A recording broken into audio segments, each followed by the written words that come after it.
Hey, check it out, guys. I finally got the parts in from Japan for the 18C Glock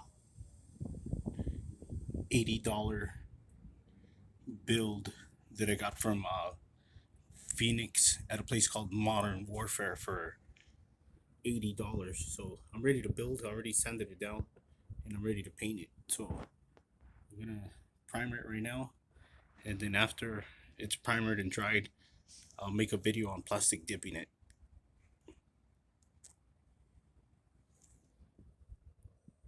So there it is, guys.